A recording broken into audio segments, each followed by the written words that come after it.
So our next speaker is Dr. Kari Wisinski from University of Wisconsin. Dr. Wisinski is endowed professor of hematology oncology and chief of division of hematology, medical oncology, and palliative care within the Department of Medicine. She's the associate director of the clinical research and co-leader of the breast cancer disease-oriented team at the Carbone Cancer Center. Dr. Wisinski will give us an update on advanced stage hormone-positive breast cancer and how to fine-tune the sequential endocrine and targeted therapy options we have. All right, good afternoon. I get the pleasure of speaking to you all after lunch and afternoon speakers, so I'll try to keep this engaging. All right, so quite a few topics to cover in this space, and that's really because we've seen a lot of emerging therapies, and so excited to be able to talk to you about those today. So we're going to cover from the first line space to the second line and a little bit in third line. So this is just a table that shows us kind of the expanding therapies that we've had for hormone receptor positive, HER2 negative breast cancers in the last few years in the metastatic space. And you can see, especially in the last 10 years, there's been a plethora of agents that have come to the field.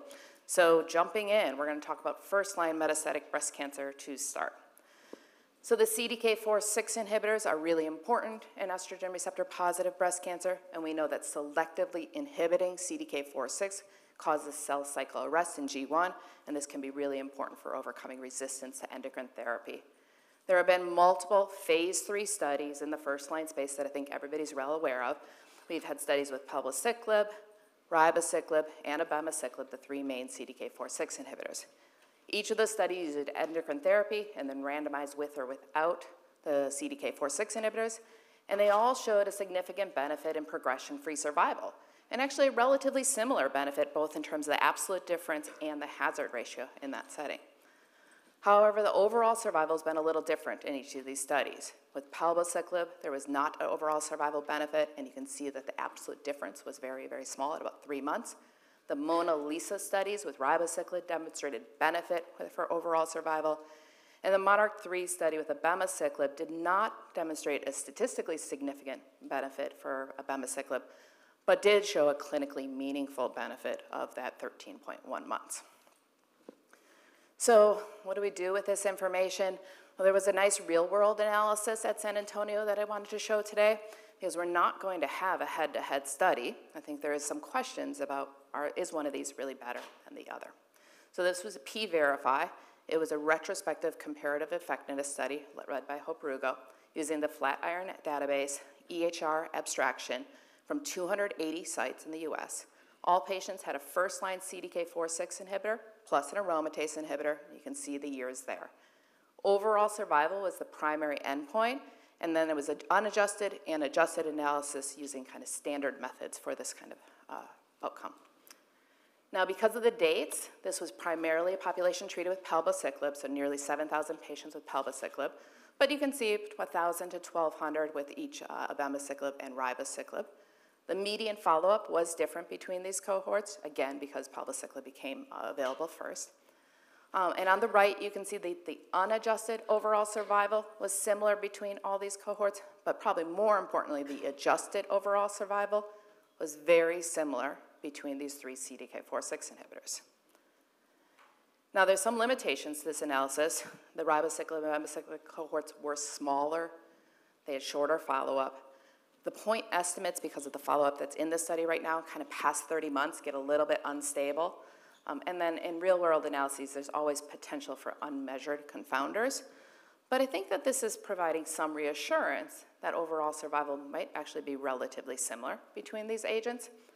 And although the point estimates were unstable after 30 months, I do want to point out that in this real-world analysis on the far right, you can see that the overall survival was actually fairly similar to what we saw in the phase 3 studies. And I think that's really indicating that our real-world population is actually who actually participated in those studies, or you think vice versa, that those studies are very applicable to our real-world population. All right, I'm going to pivot a little bit and then summarize some of these studies together. So Sonia, I think, really calls into question, do we have to give every patient a CDK4/6 inhibitor in the first line? And some of the speakers earlier this morning were talking about this a little bit, that really that second line matters too. So Sonia was a phase 3 study that looked at using an aromatase inhibitor with a CDK4/6 inhibitor in the first line, or in the second line, introducing fulvestrant and then adding the CDK4/6 inhibitor. And the primary endpoint of this study was PFS2, so adding PFS1 and PFS2. This study was designed to say it would be positive or a benefit if the lower limit of the hazard ratio was less than 0.65 and at least a 3 months difference. Keep that in mind. So this patient population was a pretty endocrine sensitive population. Postmenopausal patients, 87%. Most patients either had de novo disease or at least a 24-month disease-free interval from their adjuvant setting. And you can see that palbociclib was the CDK4/6 inhibitor used the most in this study, which I think is a little bit relevant compared to when we just talked about the data with lack of overall survival benefit in that study.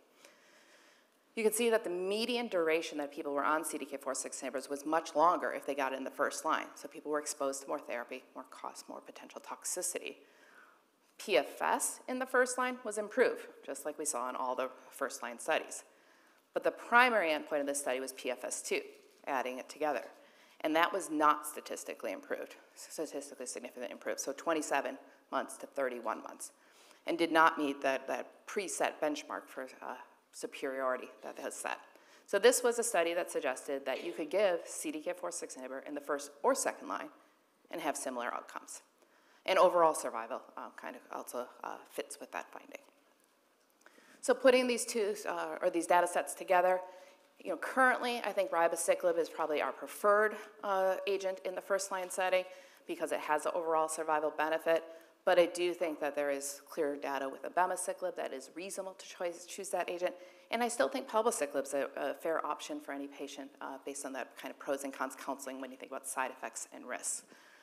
We have lots of data emerging in the adjuvant setting that's kind of suggesting that maybe there are some differences in these CDK4/6 inhibitors, but we still don't have any direct head-to-head comparison study. And really the real-world data is probably as good as we're going to get now in terms of those comparisons. Now, Sonia, I think, gives us some options, too, that if a patient really has a preference to wait for a CDK4/6 inhibitor, because of toxicities, cost, other reasons, that's very reasonable, especially in those that have endocrine-sensitive disease. And I think one of our key challenges right now are that we don't have a biomarker for who benefits the most from first-line CDK4/6 inhibitor or who might have resistance. And we also have a lot of novel agents that are coming, and I think that's really exciting, but putting those in this context will be important. So I'm going to talk about those last 2 points first. So what are we seeing that's coming? Well, we know that the current CDK4/6 inhibitors inhibit both CDK4 and 6, a little bit different ratios between the three of them. But we know that CDK4 inhibition might be more important for cell cycle rest, whereas both are probably important for hematopoiesis. We also have some data that resistance often emerges to these therapies through CDK2. So now there are current compounds in development that are selective inhibitors of CDK4, potentially reducing the hematopoiesis toxicity. We have inhibitors of CDK4, 6, and 2, so hoping to overcome that resistance. And then there are multiple other agents like Protex targeting this pathway too. I also thought this was a really neat analysis that I'm going to try to do some justice to from San Antonio in a brief period of time. But this was a neat analysis where they really tried to say, could we do a better job of predicting who benefits from first-line CDK4/6 inhibitor versus not? So about 1,000 patients with hormone receptor-positive, HER2-negative breast cancer treated with an AI and CDK4/6 inhibitor who had genomic testing on their tumor either at diagnosis or within 3 months of starting. They split these patients into a test and training sets and then looked at both clinical characteristics and genomic characteristics. And so this is just kind of the top line from that analysis, but they were able to divide up patients into 4 different categories. And you can see the progression-free survival here went from about 5 months to over 30, or nearly 30 months based on these different characteristics, so wide range. And I think even more interesting, if they took patients who were just defined by their clinical characteristics, their time from their treatment-free interval, and whether or not they had measurable disease. You can see a splaying of the curves here. There's a better prognosis group, the blue, and a worse prognosis group. Now if you take that blue group and go to the top of the graph, and then add those genomic characteristics, you can see that of those good prognosis patients, you actually have some that are really poor prognosis, and some that have a really favorable prognosis. So you're able to get a wider splay of the prognosis. And the same for that high-risk group. You can see at the bottom, considered high risk, but actually some of those patients do quite well. So I'm excited to see some of these analyses coming forward and hopefully help us in the future be able to identify better who gets the most benefit out of first-line CDK4/6 inhibitor and who might we be able to introduce other therapies to. All right, now I'm going to pivot to talk about first-line with a PI3 kinase inhibitor. So we know that this pathway is frequently altered in hormone receptor-positive, HER2-negative breast cancer. About 40% of patients will have a PI3 kinase mutation and another 5 to 10% an AKT mutation. That is not usually something that emerges over treatment. It's kind of there and persists, whereas ESR1 mutations are clearly acquired during exposure to endocrine therapy. So we know that this pathway is really important for stimulating cell growth and survival, and we're going to be talking about inavolisib first. This is the NAVO120 study. This was a phase 3 study that looked at patients who had a PI3 kinase mutant, hormone receptor positive, HER2-negative breast cancer. Measurable disease and early progression. This is key in this study, right? This was patients who progressed either on or within 12 months of adjuvant endocrine therapy, and then had well-controlled diabetes or no diabetes. Patients were given fulvestrant with palbociclib or fulvestrant with palbociclib and inavolisib, and progression-free survival was the primary endpoint. You can see that this patient population had a high burden of visceral disease, about 80% of patients, and the majority of patients in this study had secondary endocrine resistance. Here's the primary endpoint, clear benefit in terms of progression-free survival from 7.3 months up to 15 months. And in January, we saw a press release that there was also an overall survival benefit seen in this study. Now, there's been some other subsequent analyses that were presented at ASCO this year, and I think this was an important one, that this also delayed the time to onset for first chemotherapy. And looking at some of those post-progression therapies, I think also help us start to understand this patient population a little bit better too. I think it's really notable that only about 40 to 50% of patients ever received a subsequent therapy. So when we're talking about overall survival analysis, I think we need to think about that. And of those that did, only about a quarter in the placebo arm got a PI3 kinase inhibitor. So as we were talking about before, these PFS2 and overall survival endpoints, I think are really important to understand that subsequent therapy. In terms of tolerability, this pathway, patients will often have stomatitis, hyperglycemia, diarrhea, nausea, and rash, and we see that with inavolisib, although relatively low rates of grade 3 or higher events. And then there was a nice analysis done of when these symptoms tend to emerge, and you can see that they're very early. Within the first month of therapy is really where you start to see hyperglycemia, diarrhea, rash, and stomatitis. And for those who've used it, that is the experience that I've had as well. Okay, so inavolisib with fulvestrant and palbociclib improved progression-free survival and overall survival in this select patient population who has a known PI3 kinase mutation, so you have to do testing early, progression on or within 12 months of endocrine therapy, and have adequately controlled diabetes. I think we have some really key challenges here, and one I started to allude to, which is, would sequential therapy have led to the same outcome, right? Would we have seen the same PFS2 or overall survival if we just gave these therapies sequentially? Is palbociclib the optimal CDK4/6 inhibitor partner in this study? And then lastly, I think we have now seen a lot of selective PI3 kinase inhibitors starting to advance in our field, and they are looking like they may be more tolerable, and therefore they may be more efficacious. So I think integrating those into our next steps will be really important. All right, now I'm going to pivot to talk about, I think, versus chemotherapy in the first line. So this is a little bit of an older study, the Right Choice study, but I think it's a really important one to remember. This was a randomized phase 2 study looking at patients who had no prior systemic treatment for metastatic disease and had what was considered aggressive disease. So symptomatic visceral metastases or an impending visceral compromise or markedly symptomatic non-visceral disease was the criteria. Patients were randomized in this study to a doublet chemotherapy or an aromatase inhibitor with ribociclib. Primary endpoint was progression-free survival. This patient population had a predominantly de novo population, so newly diagnosed metastatic disease, and had a lot of patients with either symptomatic visceral mets, but about 50% had visceral crisis as defined in this study.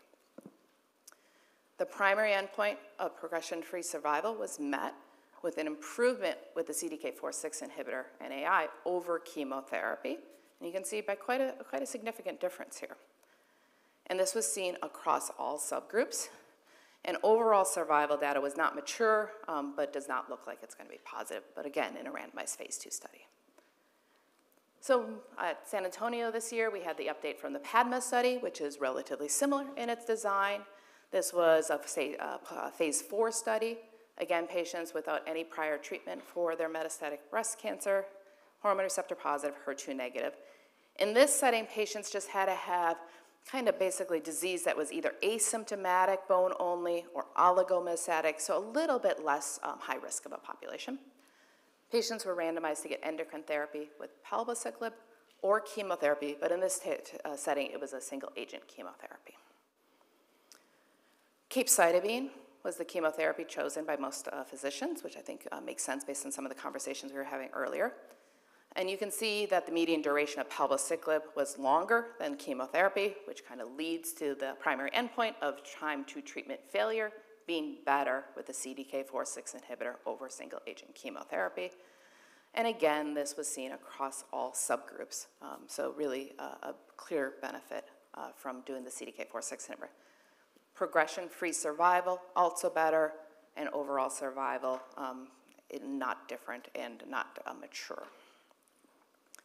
So overall, this kind of body of evidence, I think, really does support that we should be using endocrine therapy with a CDK4/6 inhibitor in the first line, even for patients who are quite symptomatic and have heavy disease burden. I will put a caveat on this that I don't think we all have a clear definition of what is visceral crisis, and there probably is sometimes that it does make some sense to think about chemotherapy, but for the vast majority of patients, this should be the treatment of choice. I do call in question a lot about really weakly ER-positive breast cancers, whether this is applicable to that patient population, and kind of coming back to what we were talking about before about biomarkers. I think there was a group of patients that I showed you in that previous analysis that only had a 5-month benefit from a CDK4/6 inhibitor. So we do need to think about how we might integrate biomarkers into making these decisions as well. All right, now I'm going to talk about after a prior CDK4/6 inhibitor. So this is in patients who had a first-line CDK4/6 inhibitor, and then we were making decisions about what do you do next. So there's a Palmyra study in which patients were continued on palbociclib and switched endocrine therapy. And the PACE study, which is very similar, patients were continued on palbociclib and switched endocrine therapy, in this case from AI to fulvestrant. Both of these studies showed no benefit at all. Maintain was a randomized phase 2 study, and was the first one that came out, that looked at patients and switched their endocrine therapy and switched most patients from palbociclib to ribociclib just because of what patients had been previously exposed to. This showed a modest benefit in terms of progression-free survival, few-month benefit, although if you look at the landmark analysis, potentially a signal of more efficacy. And really leads us to the post-MONARCH study, which was presented this year, which looked at patients who, again, had metastatic hormone receptor-positive, HER2 negative breast cancer, and were not treated with any prior chemotherapy, and were given fulvestrant with abemaciclib or fulvestrant and placebo, and the primary endpoint was PFS. Now, most of the patients in this study had had prior palbociclib and had a prior duration of CDK4/6 inhibitor of greater than 12 months. And here's the primary endpoint that demonstrated improvement in progression-free survival, although I will point out it's only 0.7 months. It met statistical significance, and the 6-month landmark analysis showed about a 13% difference. This again showed benefit across the various subgroups, although I'm going to point your eye to the bottom. The patients that had previous ribociclib, that hazard ratio is right at 1, so I think we still have some questions about whether this is applicable in that setting. And then across different subgroups, whether patients had a ESR1 mutation or a PI3 kinase altered tumor, there was a benefit from abemaciclib. So I do think that this is a very reasonable option to consider in patients who had prior endocrine therapy and have progressive disease and don't have a genomic alteration. Whether you would choose ribociclib or abemaciclib, I think they are both options. But again, both of these studies primarily included patients post-palbociclib. So I think we still need a biomarker in this setting as well, who's continued to have benefit from these treatments. And I think we still don't know if a patient does have a genomic alteration, like a PI3 kinase mutation or an ESR1 mutation, what the right choice is in that setting. So that takes us to talking about the oral SERDs. So ESR1 mutations, I talked about this before, are frequently acquired during the treatment with endocrine therapy for hormone receptor-positive, HER2-negative breast cancer, with about 40% of patients developing these throughout the course of their treatment. These can be easily detected using ctDNA in blood, too, so a little bit easier to test at multiple time points. So this is the EMERALD study. I think people are very familiar with this. This was the phase 3 study looking at elacestrant versus standard endocrine therapies in patients who had prior progression on a CDK4/6 inhibitor and up to 1 line of prior chemotherapy. This patient population did have a fair number of patients with visceral metastases and a mix of patients between 1 and 2 prior endocrine therapies. 30% had prior fulvestrant. I think that's kind of notable. And I'm not showing you the primary endpoint of this study because I think this is really the meat of the analysis, and that's that those patients with an ESR1 mutation in their tumor had the most benefit from this treatment if they had at least at least a year on prior CDK4/6 inhibitor. So it's patients who still have endocrine sensitive disease, and the ESR1 mutation is primarily driving the resistance, is the way at least I think about it. Quite well tolerated elacestrant. You can see grade 3/4 toxicities, really quite low, and even those that are grade 1/2 are relatively manageable, and most patients do seem to do quite well on this. So this leads us to EMBER-3, which was presented at San Antonio this year. So this, again, was in estrogen receptor-positive, HER2-negative advanced breast cancer. The difference here is that not all patients had to have a prior CDK4/6 inhibitor to be eligible for this study, and no prior chemotherapy was allowed, as well as no prior fulvestrant. Patients were treated with either imlunestrant, an oral SERD, standard of care endocrine therapy, and there was an arm with imlunestrant and abemaciclib. There are multiple comparisons that I'm going to take you through. But the patient population, about 30 to 40% had ESR1 mutations, 40% PI3 kinase mutations, as expected, that's what we see. And you can see that primarily these patients had secondary endocrine resistance, and most had had a CDK4/6 inhibitor in the advanced setting, about 50% of total patients. Primary endpoint of the imlunestrant versus standard of care endocrine therapy arm showed that there was a benefit in those patients that had an ESR1 mutation. Okay? 3.8 months to 5.5 months, so modest benefit, very similar to what we saw with elacestrant, hazard ratio of 0.62. Now, if you compare imlunestrant versus standard of care in all patients, so it did not matter if they had an ESR1 mutation, there was no difference seen. And then most interesting, I think, out of this analysis was a comparison of imlunestrant with abemaciclib versus imlunestrant alone. And this was in all patients, so whether or not an ESR1 mutation was present.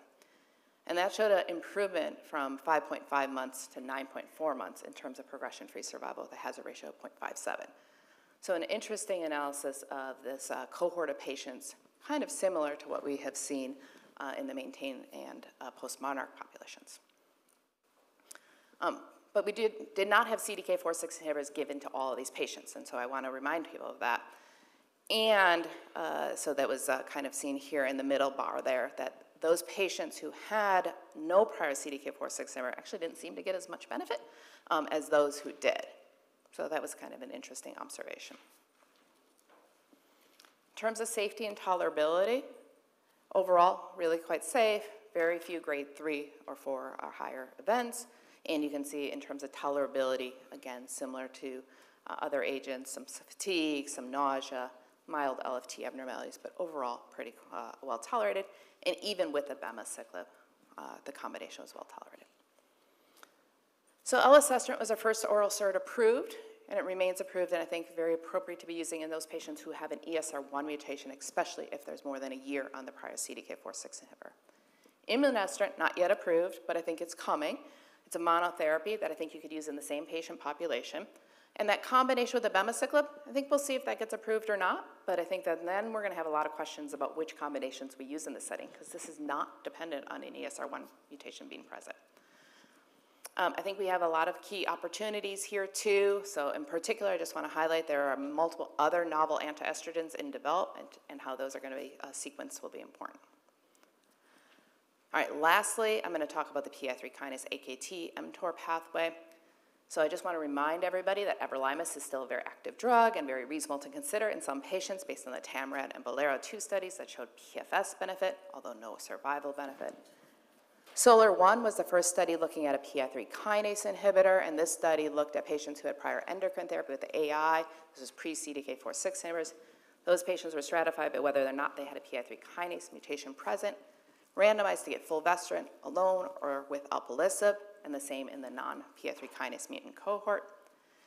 And on the bottom left, you can see that those patients with a PI3 kinase mutation had a clear benefit from alpelisib in terms of progression-free survival, whereas those on the top right who did not have a PI3 kinase altered tumor did not.